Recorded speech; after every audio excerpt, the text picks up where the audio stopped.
I didn't plan to marry her because I was madly in love. I planned to marry her because I was tired of disappointing everyone else. Let's get this out of the way first. I wasn't some poor guy blindsided at the altar. I wasn't perfect, and neither was she. But I was the one who proposed. And the moment the ring slid onto her finger, I felt something cold settle in my chest. Not fear. Not regret. Just a quiet, creeping certainty that this was a performance I didn't have the guts to walk off stage from. Everyone around us was ecstatic. Her mother cried. Her father shook my hand like I'd just bought a piece of real estate. My friends raised glasses, and she wore that ring like it was welded to her bone. But no one asked me if I was okay. Because I looked okay. Because I'm a guy. And guys don't get cold feet, they just drink more beer and show up on time. It wasn't that I didn't love her. I did. In the same way you love the house you grew up in. Familiar.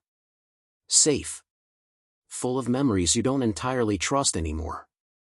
But she didn't make me feel. Not the way Eva did. Yeah. That Eva. My ex. The one I spent 5 years with before things crumbled in a slow, drawn-out spiral of missed calls and unmet needs. We never cheated on each other. We just outgrew each other, or so I told myself. Until I heard she moved back to town a month before the wedding. That's when the dreams started. The what-ifs. The maybes I thought I'd buried. I didn't reach out. But I thought about it. More than I should have. Especially when my fiancée, Amy, started turning into her mother, bridal spreadsheets, guest list fights, and little digs about how I wasn't emotionally expressive enough.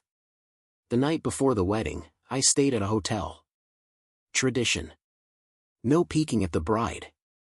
Except I wasn't thinking about the bride. I was thinking about what my life would look like in 10 years if I just went through with it. And then the first message came. From an unknown number. Still awake? I didn't have to guess. It was Eva. I never gave her my number. Not this one. And yet, she knew exactly where I was staying. And she was already in the lobby. I thought I missed her. But what I really missed was who I used to be when she loved me. She hadn't changed much. Same wild eyes, same crooked smile, like she always knew something you didn't. Eva walked toward me in the hotel lobby like she owned the floor. No hug. No apology for the sudden message. Just this quiet, maddening confidence like showing up uninvited wasn't crossing a line, just rewriting it. Can we talk? She asked. That depends, I said. Is this the part where you crash my wedding? Not unless you want me to. I should have walked away. But I didn't. I let her follow me back to the room. Told myself it was closure. A final conversation. A harmless remember when? But the second the door closed behind her, it didn't feel harmless at all. She sat on the edge of the couch like she'd been there before. She hadn't, but Eva never felt like a stranger. That was the problem. So, I said. Why tonight? Because you're about to marry a woman who doesn't know you, she said, staring right through me. You don't get to say that, I snapped. Why not? I knew you. And you loved me until the day you didn't. That hit harder than it should have. Because it wasn't that I stopped loving Eva. I just started doubting if we could survive the ordinary. But now, staring at her, older, sharper, herself, I realized something terrifying. She was still the only person who made me feel like my life wasn't being watched from the outside. We talked for hours. Not about the wedding. About us. What went wrong? What we never said. What I'd been pretending didn't still live somewhere in me. At one point, she touched my arm. I didn't stop her.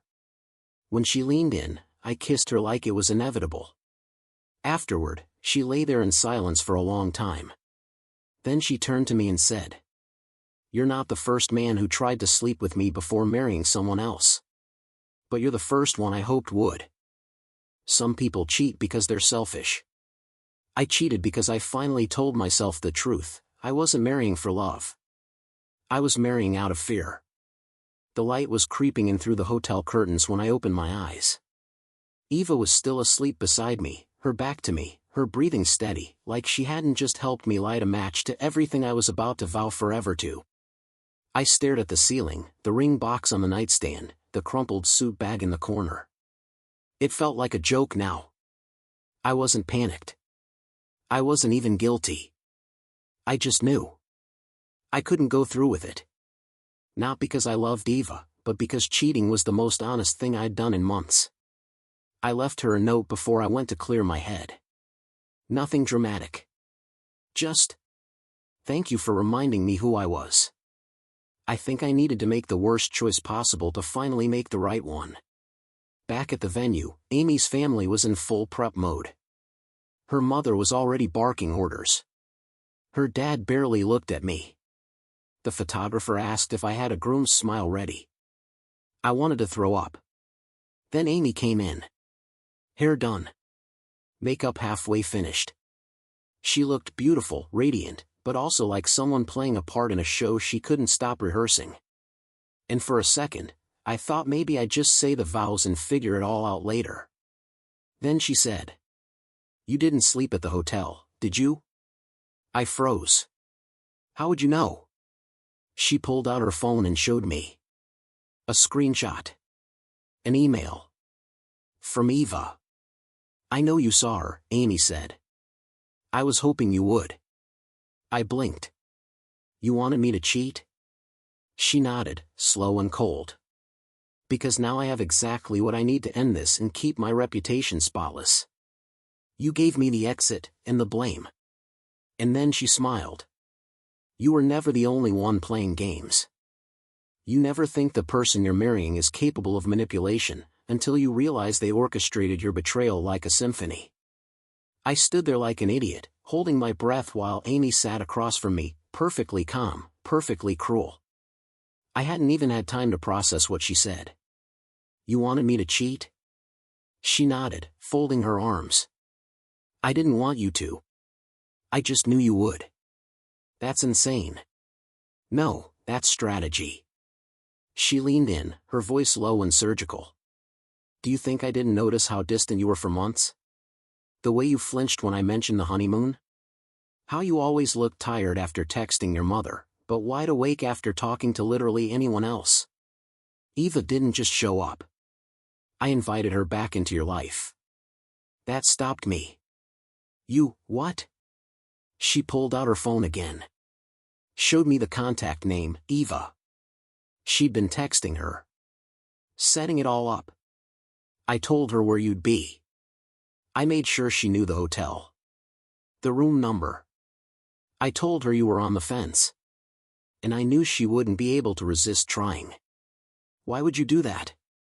Because I needed an out that made me the victim. You didn't want to marry me either? She shrugged. I wanted to win. But somewhere along the way, I realized I was planning a wedding with a man who didn't fight for me. So if I was going to lose, I'd lose with leverage. Suddenly, the past few months made sense. The weird questions. The cold distance. The moments I thought she was pulling away, but told myself she was just overwhelmed. She wasn't overwhelmed. She was documenting. Preparing. She had receipts, emails, photos, probably even a timeline. And now, she had a reason to back out of the wedding and take the moral high ground while doing it. You set me up, I said quietly. No, she corrected. I gave you a door. You chose to walk through it. And just when I thought the last blow had landed, she said. You should probably call your parents before they find out from the guests. I already sent them the footage. Footage? The hotel has security cameras. And I tipped the clerk to flag your keycard timestamp. Then she smiled. You were always predictable. I just finally used it to my advantage. She set the fire. I lit the match. But the truth is, I didn't run. I walked away, and I've never felt lighter. The wedding was off before noon. Amy made the announcement herself, standing at the edge of the rehearsal hall with that cool, collected voice of hers. No tears. No drama. Just the kind of calm that makes people wonder what really happened. She didn't tell them everything. Just enough. We've decided not to move forward with the wedding. We ask that you respect our privacy. Which, coming from her, was code for, he blew it, and I'm the dignified one. I didn't fight it. What would have been the point? Every look from her side of the family felt like a silent indictment. Every whisper from mine felt like shame. I left through the back entrance of the venue. No bag. No speech. Just my keys and a voicemail from my mother that I still haven't listened to. Later that night, I checked into a motel off the highway. No flowers, no guests, no champagne. Just the hum of a vending machine and a bottle of warm whiskey I didn't even finish. And for the first time in years, I felt quiet inside. No guilt. No relief. Just a clean slate. Eva texted me once. That night. So I guess we both got used. I didn't answer. Because she wasn't wrong. But I wasn't ready to tell her that she was just the test I needed to finally admit what I couldn't say to myself. I was never going to marry Amy. And if I had, I would have been miserable, faithful, and quietly resentful for the rest of my life. 2 months later, I saw Amy again. Not in person, online. Engaged. To someone else. Someone her family actually liked. Someone safer. Someone she could control without needing a trap. And under the photo, she'd captioned it. When you stop settling, you start glowing. I didn't like it. Didn't comment. Didn't feel anything at all. Because I didn't lose her. She lost the man I would have been if she hadn't broken me first. She crafted her ending like a press release, perfect, polished, full of spin. But what she didn't expect was that I wouldn't play the villain. I didn't fight the story she told. When people asked, I nodded. When friends called, I let them talk. It was easier that way, to let Amy be the graceful one. The dignified bride who walked away from betrayal. I could have told my side. I could have posted screenshots. I could have sent Eva's texts and laid it all out like a courtroom defense. But what for? To win back a crowd I didn't trust? No. I'd already lost the wedding. I wasn't going to lose myself in the trial, too. Amy, for all her control, couldn't resist being seen. She shared photos of her new life like a highlight reel, brunches with her mom, cozy couch shots with her new fiancé, matching sweaters, captions like, "Some storms clear the sky." It was all so curated. So clean. But the truth is, people like Amy don't post for you. They post to prove. And I wasn't part of the proof anymore. Meanwhile, I got a job offer in Seattle. Out of nowhere.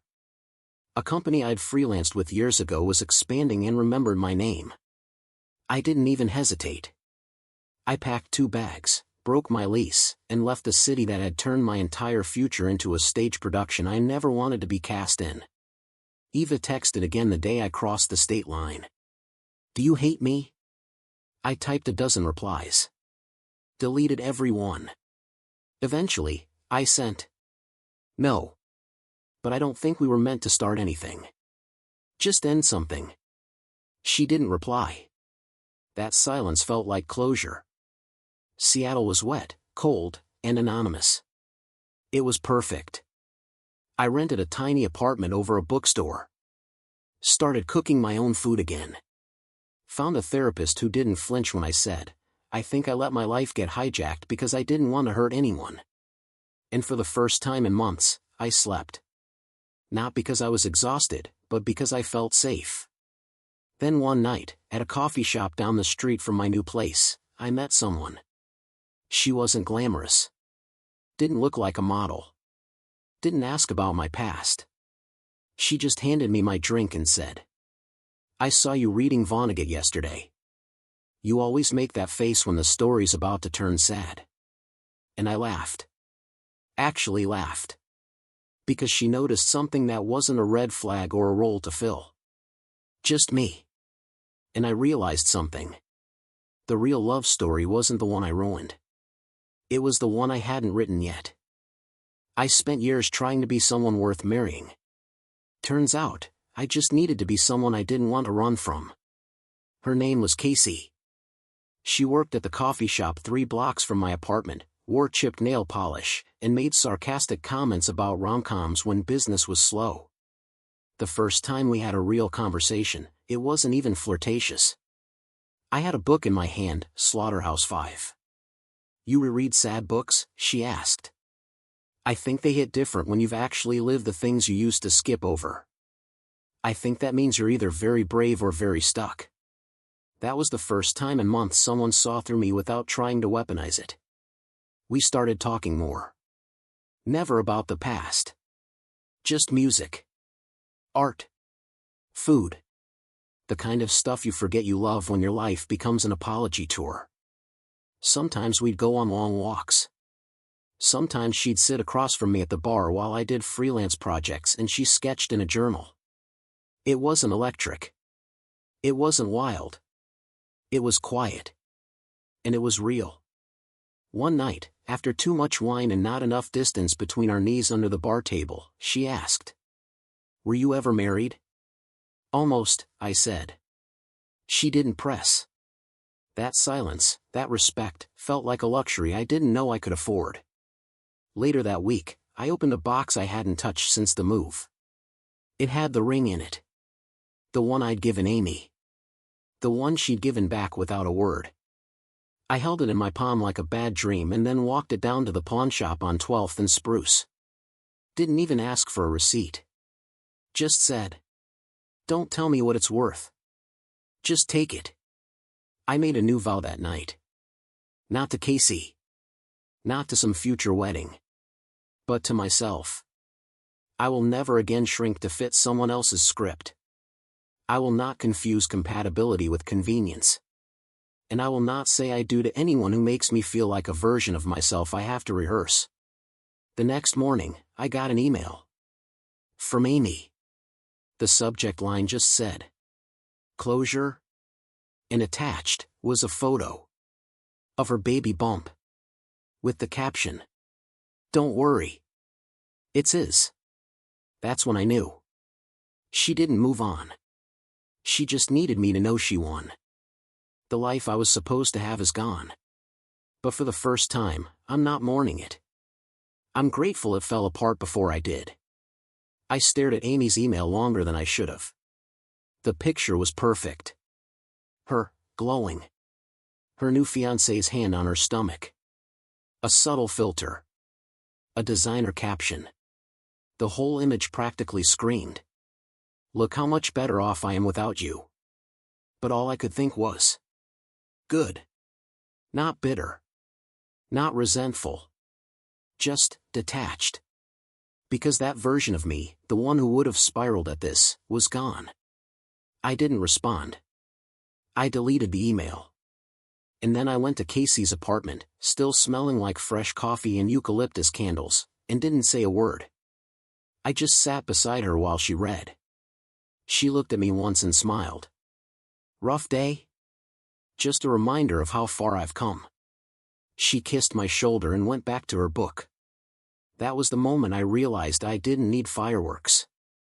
I just needed peace. Months passed. Then a year. Casey never asked for more than I could give. And slowly, I gave her more anyway. Because trust rebuilt itself in the little things, like letting her leave a toothbrush, or picking her up from work without being asked. There were no big promises. No proposals. No altars. Just honesty. Mutual healing. A quiet, everyday kind of love. One night, I told her the whole story. The wedding. Eva. Amy's setup. Everything. She didn't flinch. Didn't pity me. She just took my hand and said, "You don't need to earn love by surviving damage." A few weeks ago, I ran into Amy's father at a bookstore. He was alone. Looked older than I remembered. He shook my hand, then said, "I don't blame you." That caught me off guard. For what? For leaving. For not marrying her. I always thought you were too decent to survive that family. He left before I could respond. But that moment, that was my closure. I didn't get a wedding. I didn't get a honeymoon. But I got something better. A second chance to build a life I chose. One with no performances. No traps. No curated love for public approval. Just me. And maybe, if she keeps making me laugh the way she does when she's tired, maybe Casey too. But if not, that's okay too. Because I'm finally someone I'm proud to come home to.